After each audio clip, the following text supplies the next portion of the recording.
Kekalkan Al-Quran sebagai imam kita, semoga kembali di dalam petunjuknya. Kekalkan Al-Quran sebagai imam kita, semoga kembali di dalam petunjuknya. Kalamullah hidayah bagi kita, diberikan Jibril kepada Rasul kita. Kalamullah hidayah bagi kita, diberikan Jibril kepada Rasul kita. Kalamu Rabbina ala nuril Mustafa. Kalamu Rabbina ala nuril Mustafa. Kalamu Rabbina ala nuril Mustafa. كلام ربنا على نور المصطفى.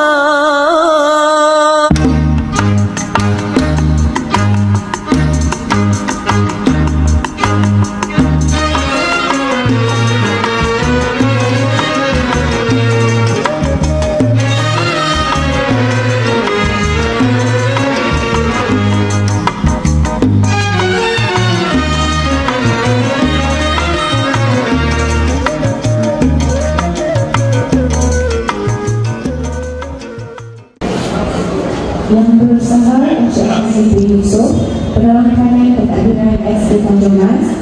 Yang berusaha Puan Hajah Nurul Hamidi binti Abdul Halim, Penolong Kami Kopi Club SD Tanjung Mas. Yang dihormati barisan warga pendidik SD Tanjung Mas, seterusnya murid-murid yang dikasihi sekalian. Bismillahirrahmanirrahim.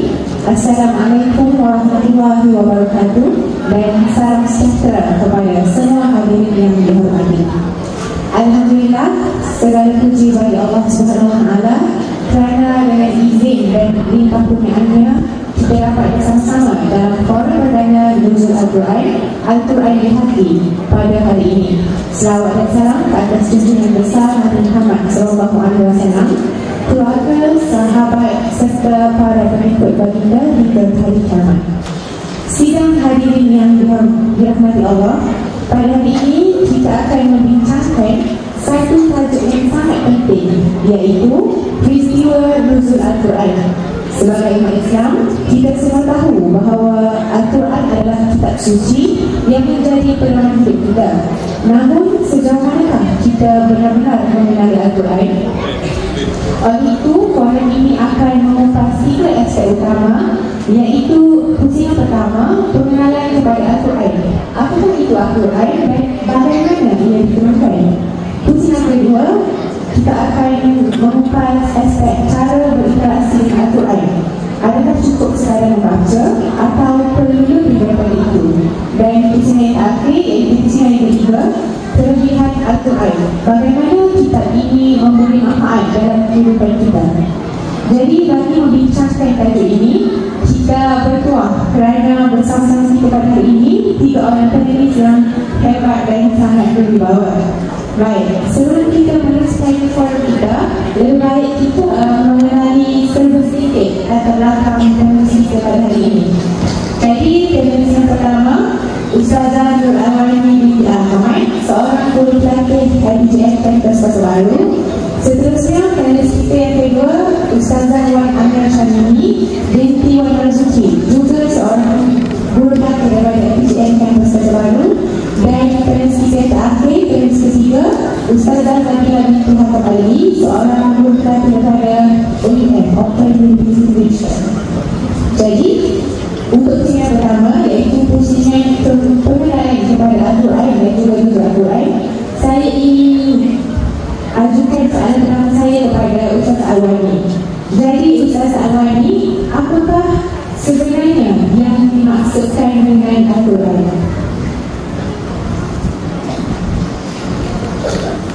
Assalamualaikum warahmatullahi wabarakatuh.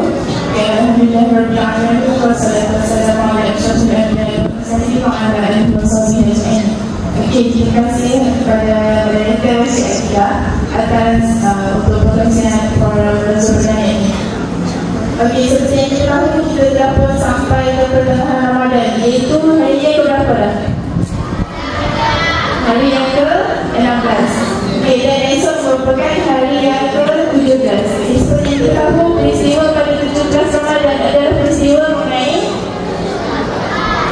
Nuzul Al-Quran. Okey, kita untuk tajuk kita korang pada hari ini mengenai Nuzul Al-Quran. Okey, berdasarkan soalan yang diutarakan oleh moderator kita mengenai apa itu Al-Quran. Okey, Al-Quran ini seperti yang kita tahu ini merupakan kitab suci yang diturunkan oleh Allah SWT kepada junjungan Nabi Muhammad SAW, Nabi Malaikat Jibril. Okey, siapa yang tahu apakah surah pertama yang diturunkan oleh Allah kepada Nabi Muhammad? Surah Al-Alaq. Dan ayat pertama ialah mengenai Iqra, mengenai baca dah maksudnya kan. Okey, Al-Quran ini dia merupakan kitab hidayah ataupun sumber hidayah petunjuk kepada semua manusia. Kita sendiri pun kita sangat memerlukan Al-Quran dalam hidup kita sebagai panduan hidup. Dan bila kita tengok lagi dalam surah Al-Baqarah ayat 2, Zalika kitabul la raiba fihi, iaitu Al-Quran itu tiada keraguan kepadanya dan memberi petunjuk kepada mereka yang bertakwa. Begitu penting Al-Quran dalam hidup kita ini sebagai sumber hidayah ataupun sumber peneman kepada kita. Kerana Al-Quran adalah menceritakan tentang ilmu, yang menceritakan tentang panduan hidup, menceritakan tentang ekonomi, ketakdiran dan sebagainya. Dan apabila kita sendiri yang menggunakan rujukan Al-Quran dalam hidup kita juga akan lebih terurus dan juga terancang. Kerana Al-Quran ini merupakan hujan, iaitu petunjuk kepada kita. Okey, sebagai contoh, kita pertama kali datang ke sekolah Yasin dan Jumlah ni, adakah kita tahu di mana lokasi pejabat sekolah, pilih guru, adakah kita tahu semua tu? Tak tahu.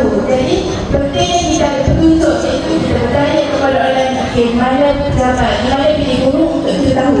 Okey, macam tu juga untuk Al-Quran, kita perlu Al-Quran sebagai petunjuk dalam hidup kita untuk kita lebih mengabdikan diri kepada Allah SWT.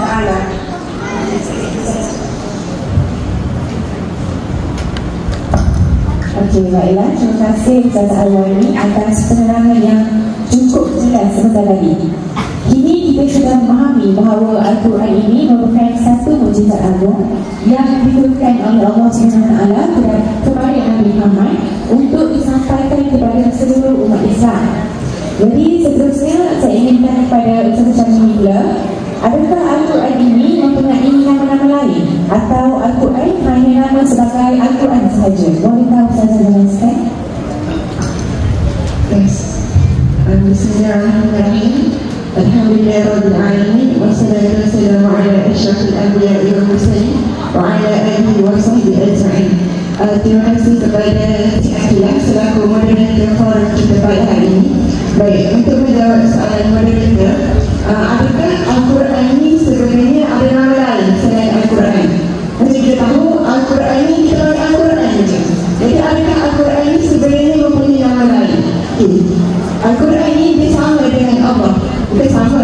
Allah pun dia ada 99 nama, betul tak? Kita nyanyi Nas'aluka ya. Jadi Allah ada 99 nama. Begitu juga dengan Al-Quran. Yang mana menurut Imam Sayyidi, Al-Quran ini sebenarnya dia ada 55 nama. Ia banyak sebenarnya nama Al-Quran. Tapi kalau kita tahu hanya Al-Quran. Al-Quran yang menunjukkan bahawa kita ni tak kenal dengan Al-Quran. Jadi hari ini Ustaz akan kongsikan beberapa nama Al-Quran selain Al-Quran. Okey, kalau ada buku boleh catat nama-nama selain Al-Quran. Yang pertama adalah Al-Kitab. Okey, apa maksud Al-Kitab? Okey, Al-Kitab ni bermaksud himpunan. Kenapa Al-Quran ini kita panggil dia juga sebagai Al-Kitab, itu himpunan?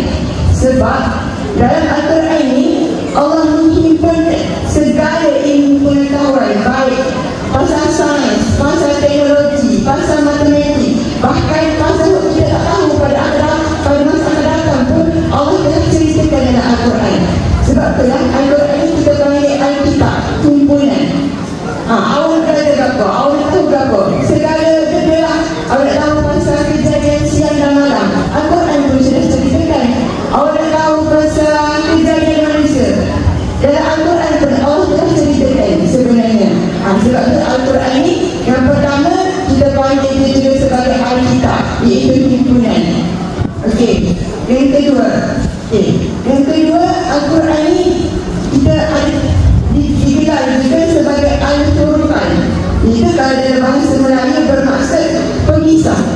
Okey, pemisah berapa Al-Quran ini?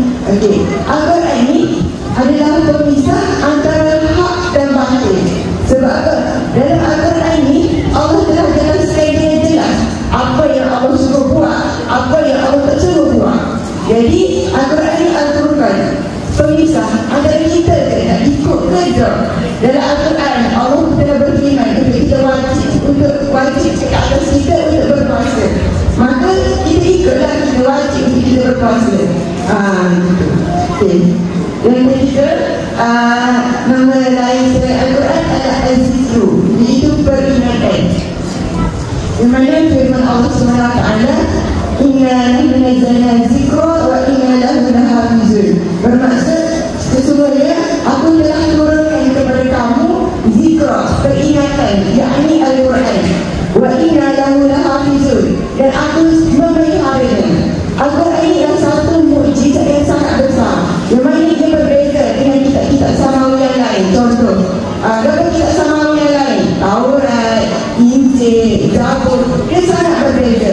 Al-Quran ini Allah jaga Al-Quran ini sampai orang Yahudi dia nak tukar ayat Al-Quran pun tak boleh, nak bersama dengan Al-Quran pun tak boleh. Sebab bahasa Al-Quran itu ialah bahasa daripada Allah. Macam tak boleh lupa.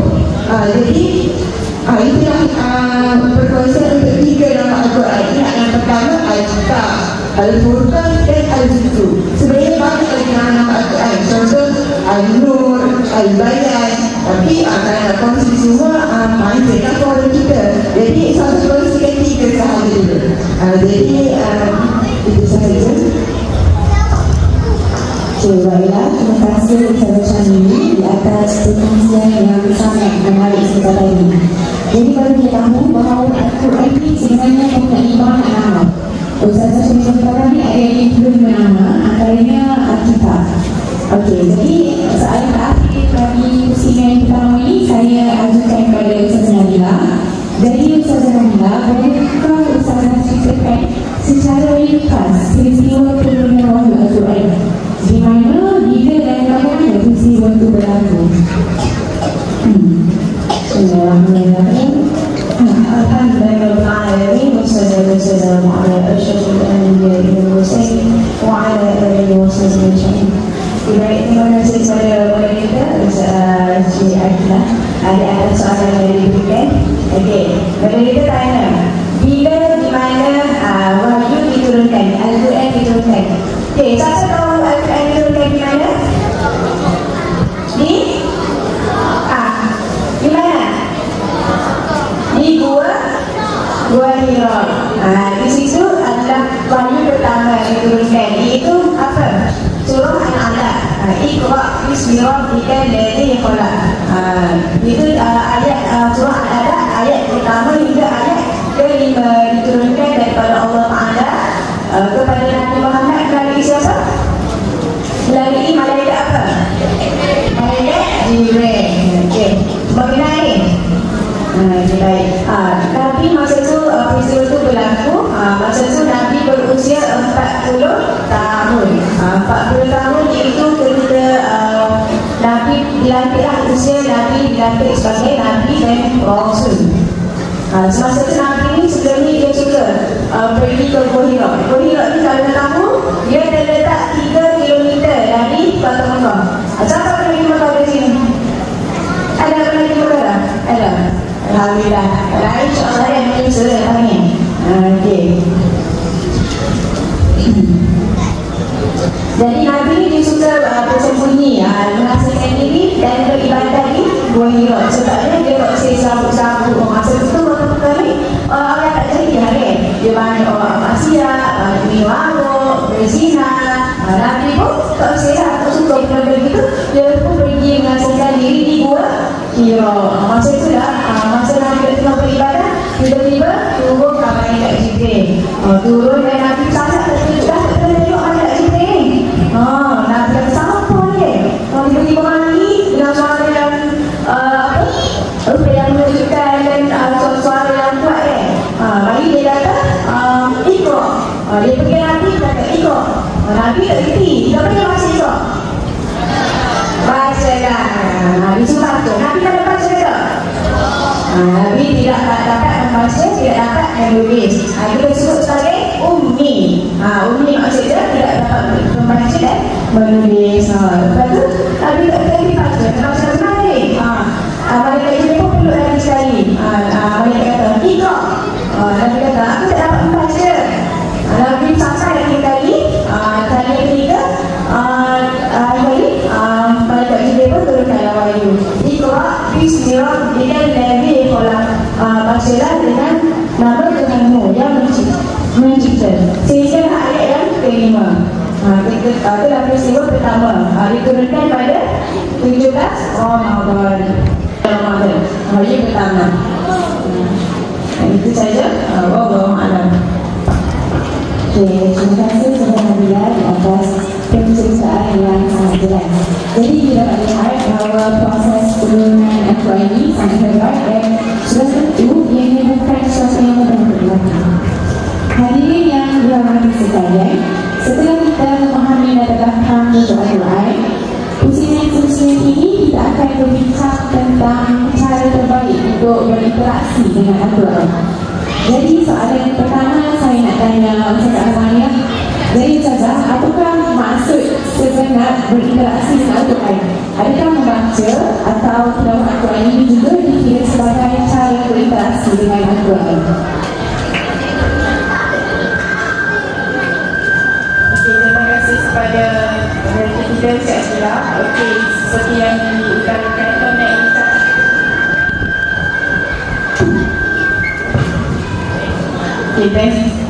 seperti yang diutarakan soalan kepada Cik Rangila mengenai cara untuk kita berinteraksi dengan Al-Quran. Apa yang dimaksudkan dengan cara kita berinteraksi dengan Al-Quran ialah macam mana kita mendekatkan diri kita dengan kalam Allah SWT, iaitu mukjizat terbesar Nabi Muhammad mengenai Al-Quran. Seperti yang saya terangkan tadi, Al-Quran ini merupakan sumber hidayah atau pedoman kepada hidup kita.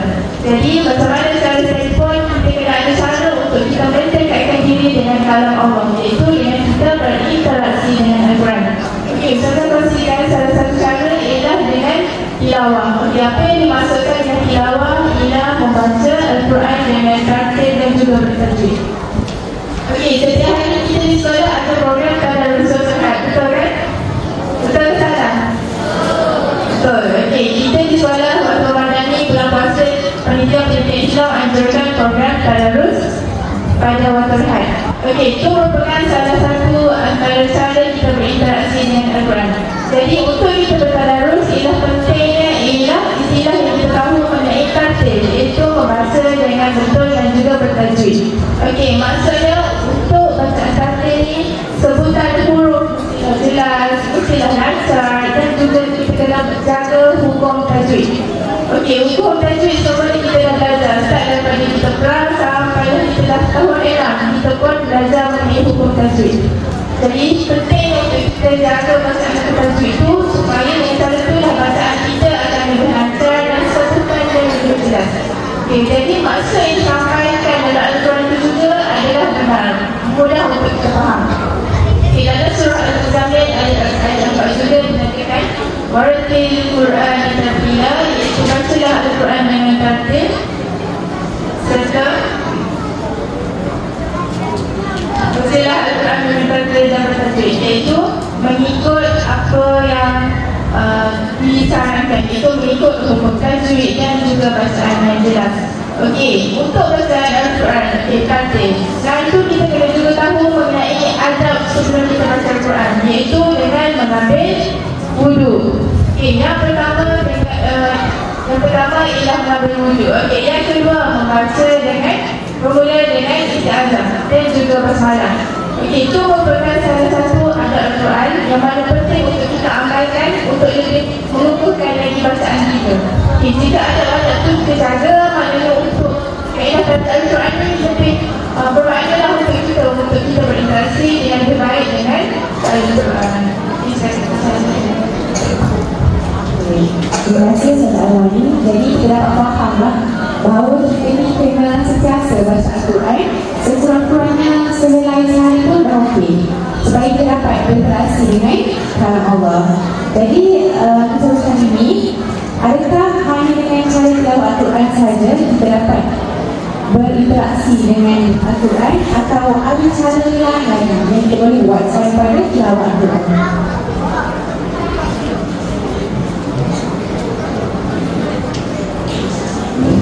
Okey, terima kasih sekali lagi untuk Cik Moderator kita. Okey, soalan Cikgu Anilah tadi, adakah cara untuk kita berinteraksi dengan Al-Quran ni hanya sekadar membaca, hanya sekadar tilawah? Jawapannya adalah tidak. Sebenarnya Al-Quran, cara untuk kita berinteraksi dengan Al-Quran ni banyak. Okey, tadi Ustazah Alwani dah berkongsi. Yang pertama adalah tadarus ataupun tilawah Al-Quran. Yang kedua, macam mana kita nak berinteraksi dengan Al-Quran? Macam mana kita ni nak sok-sok dekat dengan Al-Quran? Okey, cara yang kedua adalah tadabbur. Berapa pula tadabbur ni? Okey, tadabbur ni secara ringkasnya bermaksud kita faham, ambil dan masuk dalam hati. Maksudnya kita faham ayat Al-Quran itu cerita pasal apa, kita tahu apa ayat yang nak sampaikan dan kita amalkan dalam kehidupan seharian. Itu secara mudahnya. Okey, tadabbur ni orang yang sentiasa bertadabbur ni ialah orang yang sentiasa, orang yang dekat kepada Allah.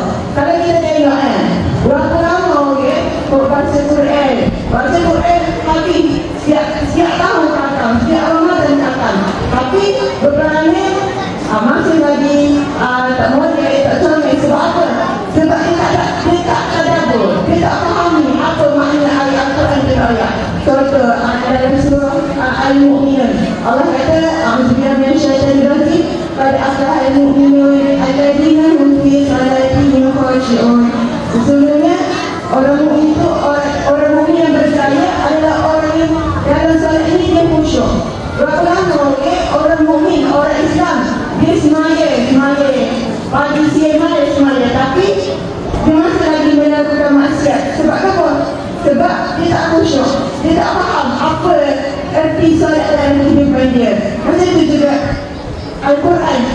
Kita, walaupun kita contohkan, saya tak erti lah baca Quran, saya kena alih bata berpaya. Dan kita zaman moden, kita ada ceramah, kita ada YouTube, ada TikTok. Apa salahnya kita gunakan teknologi itu untuk kita dengar ceramah-ceramah daripada Ustaz. Banyak video-video yang menceritakan tentang Al-Quran ni, tentang setiap ayat dalam Al-Quran. Sebab tu tadabbur ni, pentingnya tadabbur ni. Allah berfirman, maka celakalah manusia yang tidak memperhatikan Al-Quran, yakni tadabbur. Atau mereka ni, Allah berfirman, a'udzubillahi minasyaitonir rajim, afala yatadabbaruna al-Quran am 'ala qulubin aqfalha. Maksudnya, maka apakah mereka ini tidak memperhatikan Al-Quran, itu tidak mentadabbur Al-Quran, atau mereka ini, atau hati mereka terkunci.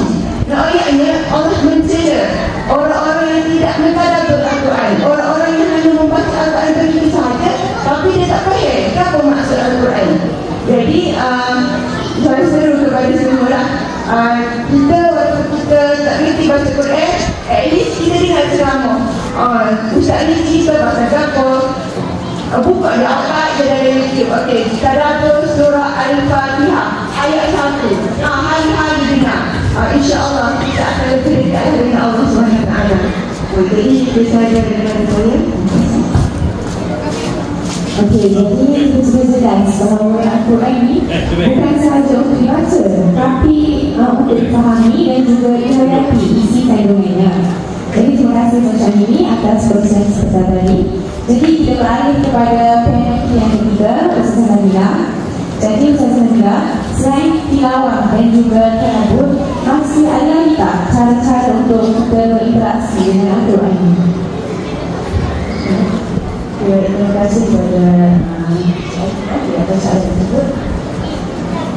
Ada lagi tak cara lain cara untuk kita berinteraksi dengan Al-Quran nanti mendekatkan diri kepada Allah? Jawapannya ada lah.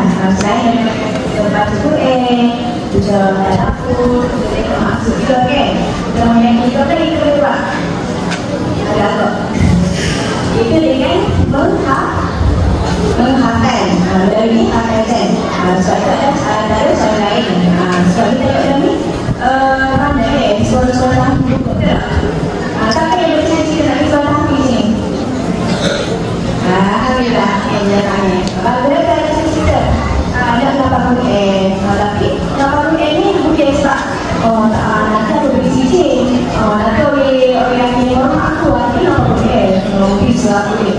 Yang hebat. Sebab apa tu banyak ada tu?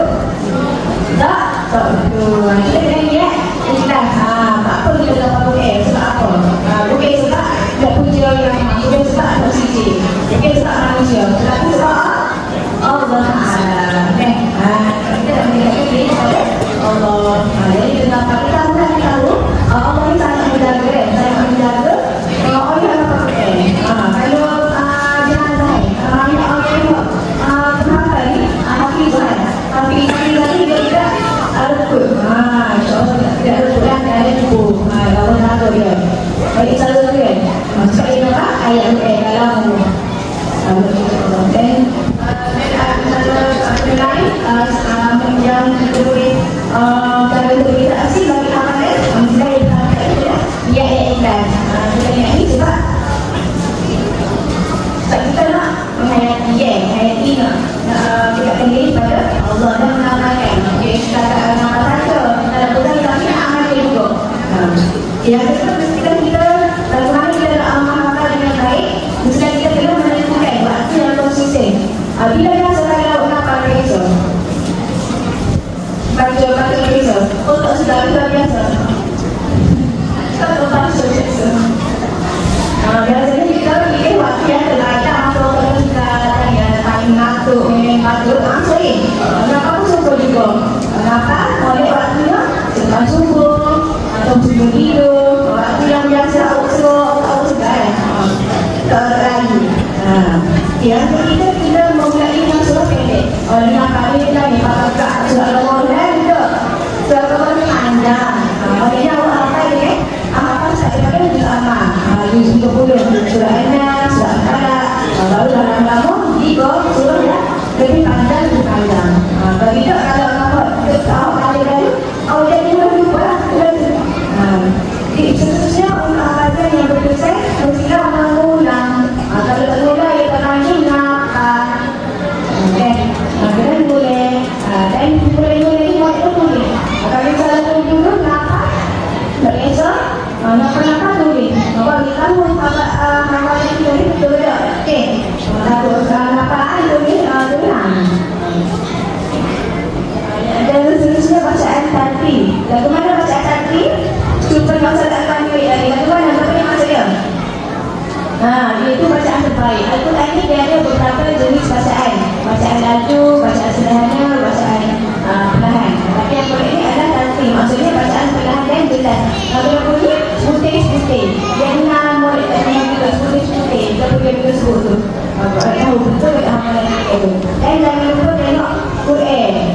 Kalau boleh kenal baru, rujuk balik Quran betul. Kadang-kadang kenal balik kenal ada okey. Tapi sebenarnya benda itu salah. Salah itu tengok rujukan. Tengok Quran. Okey. Kita ganti ini saja untuk klik channel saya. So,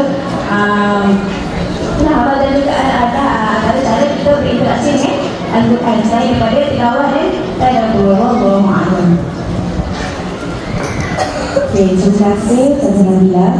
Jadi hadirin sekalian, kita telah pun faham bagaimana cara kita berinteraksi dengan Al-Quran. Macam Ustazah sebut tadi, yang pertama tilawah, yang kedua tadabbur, dan yang ketiga menghafalkan. Jadi seterusnya kita teruskan lagi dengan perbincangan tentang kelebihan dan juga manfaat Al-Quran dalam kehidupan sehari-hari kita. Jadi soalan pertama, Ustazah Azwani, bagaimana Al-Quran ini menjadi sumber utama dalam memberi pengetahuan kepada umat Islam? Terima kasih kepada saya bilang untuk soalan mengenai apakah kelebihan Al-Quran. Okey, apa yang diceritakan mengenai kelebihan Al-Quran ini yang merupakan tidak ternilai kepada Al-Quran yang kita dalami dalam satu ayat Al-Quran. Jadi Ustazah akan bagi satu kelebihan antaranya kelebihan Al-Quran ini ialah sebagai sumber pengetahuan kepada kita. Okey, itu yang bermaksud bacalah. Okey, daripada ayat bacalah itu sebenarnya ada berbagai makna yang difahamkan kepada manusia. Antaranya ialah kita kena menuntut ilmu. Kita disarankan ataupun disuruh untuk membaca, untuk menimba ilmu. Dan daripada ilmu itulah kita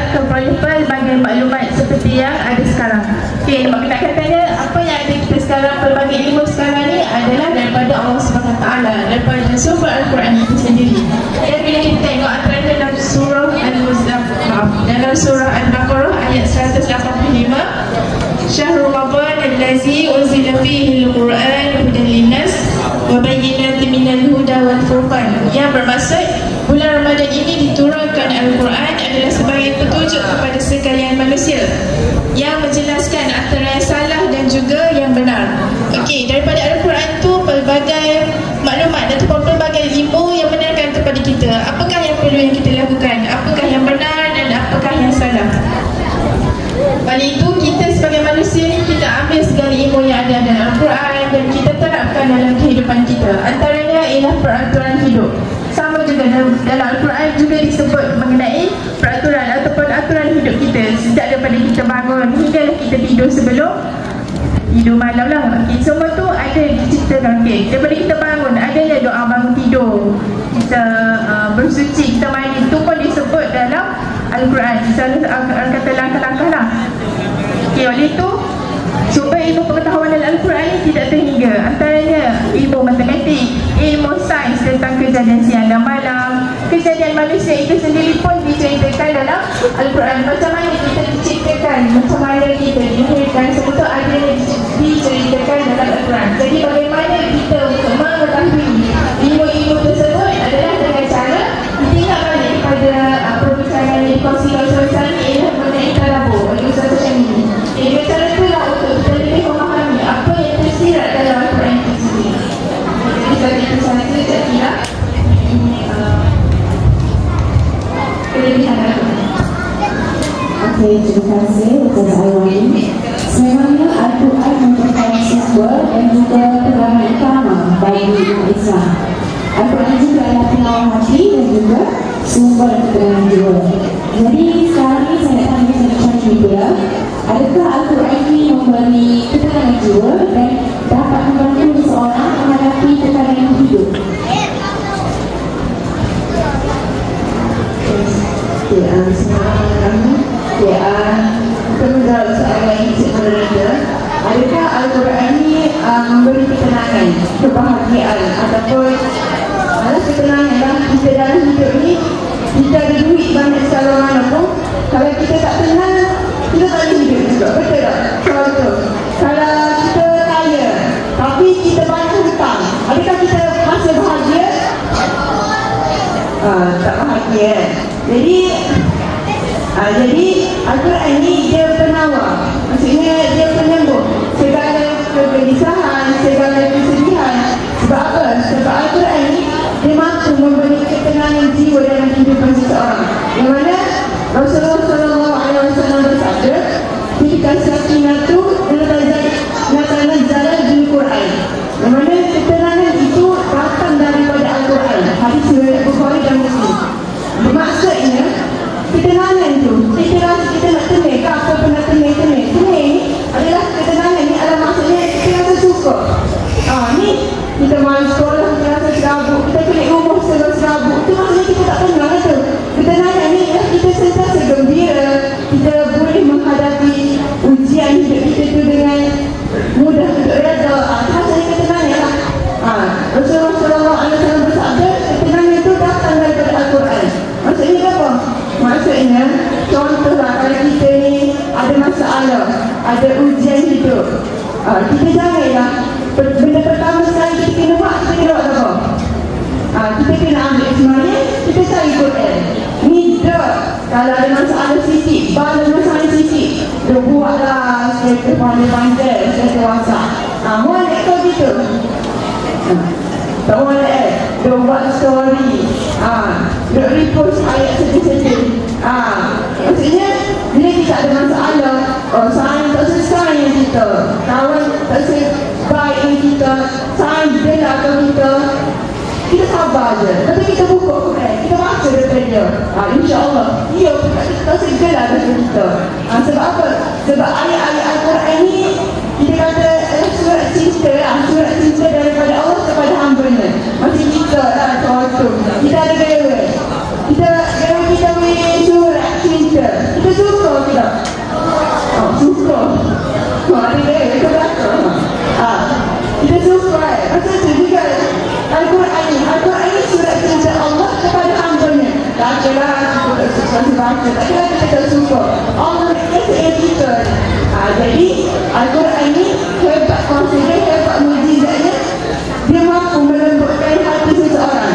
Sebab ada satu kisah, kisah Sayyidina Umar Al-Khattab. Kalau kita nak tahu, Sayyidina Umar Al-Khattab ni sebelum dia masuk Islam, dia seorang yang sangat bengis. Tahu tak bengis ni apa? Backing. Dia macam barang, mudah nak malu, sikit-sikit malu.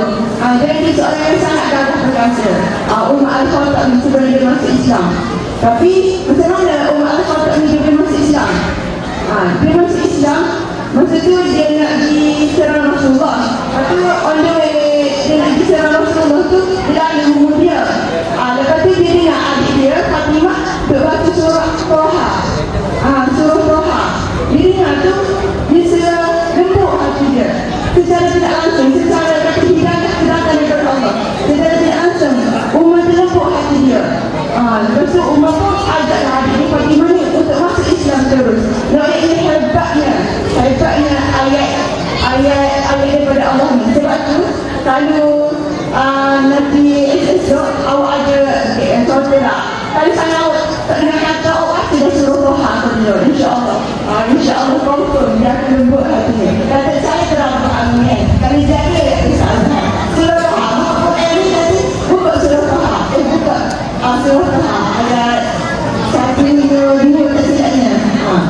Betul baca dari saya, insyaAllah. Jadi ini saya dari saya Allah hebat sungguh. Al-Quran ini sehingga mampu menjadi pengawal hati dan juga surga dengan jiwa. Jadi ini merupakan salah terakhir yang saya ajukan kepada Ustaz Nabila. Jadi saya boleh tahu salah terangkan lagi kelebihan lain tentang Al-Quran. Sebab kita tahu Al-Quran yang kelebihan. Jadi saya nak tahu kelebihan yang tentang Al-Quran. Terima kasih kepada Ustaz. Dan soalan ini tak tanya. Kelebihan lain selain itu yang sekali lagi kalau saya nak ilasi kita salah satu kelebihan yang salah satu dari kelebihan itu penawar Al-Quran sebagai syifa. Siapa nama syifa ini? Syifa ini syifa. Kelebihan apa? Kelebihan masa nama. Syifa adalah penawar penyembuh. Ini kenyataan dia bukan sahaja sebagai penenang jiwa, untuk membahagiakan kita, tapi juga untuk penawar dan kita rasa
boleh orang atas mana-mana. InsyaAllah.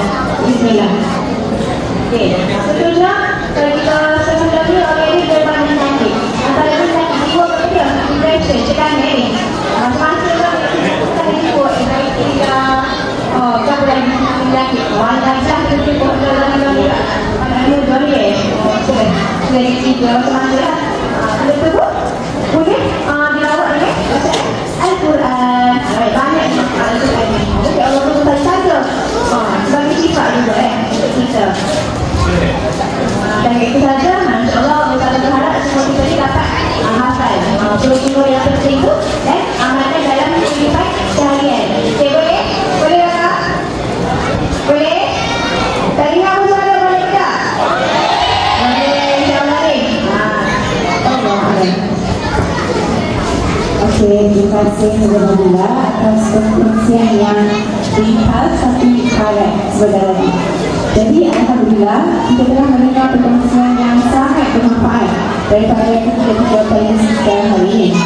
Sebelum kita mengakhiri forum ini, saya dan ahli dewan nak dengar kesimpulan daripada setiap ahli panel kita. Jadi kita mula dengan Ustaz Alwani.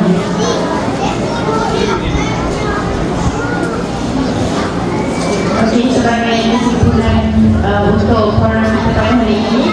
Okey, daripada semua yang disampaikan oleh Ustazah ni, kita fahamlah bahawa Al-Quran ini merupakan satu kalam Allah yang sangat penting untuk kita. Merupakan satu sumber yang sangat bermakna dalam hidup kita sebagai seorang Muslim. Jadi, untuk keseluruhannya, Ustazah boleh cakapkan, jadikanlah Al-Quran ini sebagai pedoman kita dan pilihlah Al-Quran ini untuk setiap masa. Surah-Quran ini setiap hari itu bacalah satu muka surat. Sebelum tidur, pastikan kita dah baca satu muka surat sekali. Kerana Al-Quran ini akan menjadi pedoman atau pendamping kita apabila di akhirat kelak, apabila di dalam kubur kelak. Jadi, jadikanlah Al-Quran ini sebagai sumber untuk kita menjadi sahabatlah di akhirat kelak. Dan daripada amal kita yang lain, jadikan Al-Quran ini merupakan sumber pahala kita untuk kita dapat masuk surga sama-sama. Okey, seterusnya kesimpulan pada Ustazah Syahrini. Baik.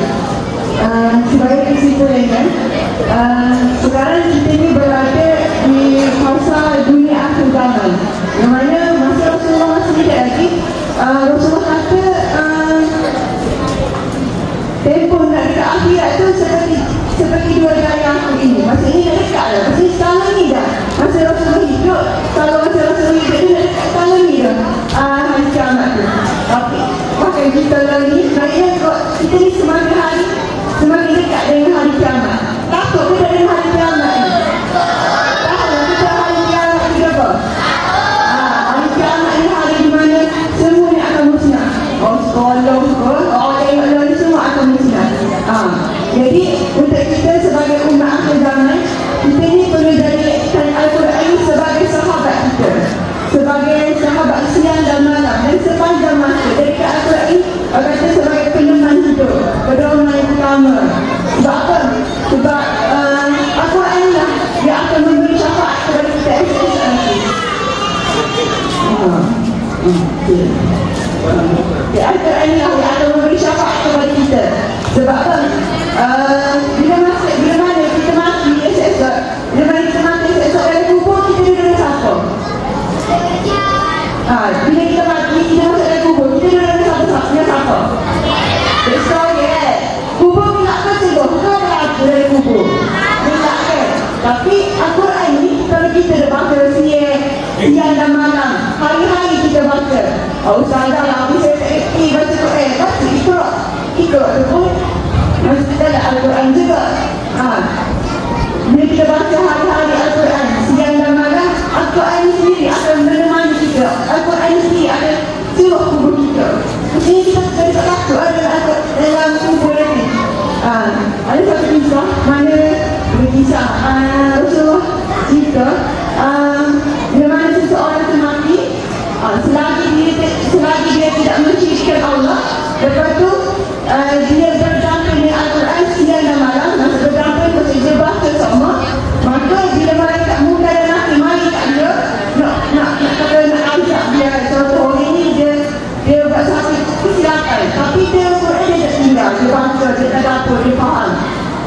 Jadi bila bukan lagi mari, nak tear dia, nak pukul dia, aku hanya kemar. Dia kata, mu tak boleh tear dia ni, mu tak boleh pukul dia ni. Sebab apa? Sebab dia masa dia hidup, dia baca aku seumur lagi. Dan ini Al-Quran ni dijaga kita bukan sangat di dunia, tapi di akhirat nanti. Aku akan kita bangun hari kiamat nanti pun dia akan jaga kita. Jadi sentiasalah baca Al-Quran. Ini tadarus bukan. Masa tadarus tu ngaji Quran ngaji boleh. Kau baca Iqra tu, baca Iqra boleh. Ni kita baca Iqra saja. Kita tak ada azam pun nak naik Quran. Kalau boleh tak setahun tu tak kali apa dah. Saya gitu. Kita ni dia dalam diri kita ni, aku nak naik Quran, aku nak naik Quran, aku nak berusaha juga biar aku boleh baca Quran. Biar selalu tu. Kalau contoh kita makan esok pun kita tak ada baca Quran, Allah tengok usaha kita sebab kita nak baca Quran. Jadi cinta bila Al-Quran dan dengan Al-Quran itu sebagai sahabat dunia akhirat. Jadi itu saja daripada saya. Allahuakbar. Okey, terima kasih macam ini.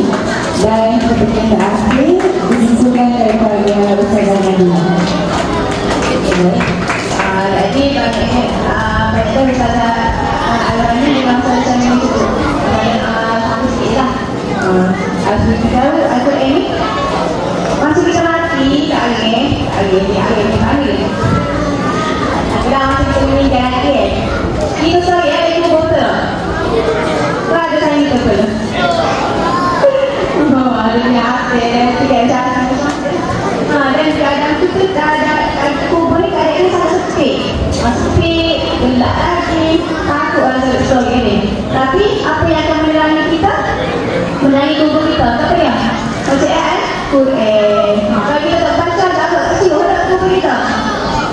Tidak asik tu ni. Sebab tu Al-Quran ni sangat penting. Dan kita ni jangan imagine tu penting pasal ABC dengan pandang ni lah. Kena penting juga Al-Quran. Kalau tak erti baca Quran tu kena usin, kena bimbel. Kita ni kita malu lah tak erti baca Quran tu lah. Al-Baqarah tak erti tu kata ni habis lagi. Lepas tu kena penting ke baca Al-Quran. Kalau ada ngaji mana-mana tu masuk dalam ngaji. Sebabnya Al-Quran ni bukan syarat untuk kita di dunia yang kita baca, tapi bekalan untuk di akhirat. Dia Ustazah nak cerita sikit. Ada Ustazah pernah tengok review kat kita. Ustazah main kita juga. Kita tengok yang lalu, tengok review ni. Kat kita tu Ustazah tengok ini. Dia cerita sikit apa ni? Dia nak simpan duit. Lepas tu dia fikir, cari-cari mana untuk duit. Tahu kan? Tahu nak mana. Tengok nak tokong katil, tak boleh buka katil, tengok tokong mata tu tak agak juga. Kali pun dia ambil Quran. Yang Pak Teman yang ambil Quran, dia pun ambil Quran. Dia tak rasa dia tengok dia tu, dia tengok kita. Dia buka Quran, dia letak duit dia tu dalam Quran, dia tak mau datang mari. Dia pelik lah. Wah, masih pegang tu kan. Ini kita tak apa kan. Tak apa pun. Mana-mana ada siapa yang jaga duit. Dia macam mana? Kan? Apa sih duit dari Quran? Dia kata, sebab orang tak buka Al-Quran. Tidak. Dia tak cerita. Senyap. Yang kami yang menjari ya. Menjari lah. Kita ni tak baca Al-Quran sampai debur dalam hari. Tak ni baca. Tidak, pasti dia baca. Baca lah istiqomah. Kalau boleh istiqomah lah. Ustazah dulu, Ustazah kepada Ustazah lah. Ustazah dulu masa sekolah dia pesan. Awak kan boleh baca istiqomah. Baca si hari. Walaupun setiap ke mana pun, baca. So speed tidak betul. Speed itu semua lah. Kalau terjadi buat speed, selalu tak betul. Satu baca. Sebabnya kalau kita mengamal baca Allah tu, kita biasa bersedia dari hidup kita. Dan banyaklah hikmah dan kebaikan kita menjaga Al-Quran. Ingat Al-Quran sebagai pendamping kita. Wallahualam. Okey, terima kasih atas kesimpulan. Jadi sebagai penutup, ayat kita firman Allah dan surah Al-Quran. baginda mana Rasulullah SAW mengajak kepada Allah, ya Tuhanku, sesungguhnya kaumku telah menjadikan Al-Quran ini sesuatu yang tidak diperlukan. Jadi kalau kita sama-sama menjadikan Al-Quran sebagai pemimpin kita kena baca, kita faham isi dia dan kita kena amalkan Al-Quran yang diperlukan. Jadi saya ingin mengucapkan terima kasih kepada penulis dan juga atas perkongsian ilmu yang sangat indah. Terima kasih juga kepada hadirin yang sedia mengikuti forum ini daripada awal hingga akhir. Jadi semoga kita semua mendapat manfaat dan terus istiqamah dalam mendekatkan diri dengan Al-Quran. Sekian, wabillahi hidayah. Wassalamualaikum warahmatullahi wabarakatuh.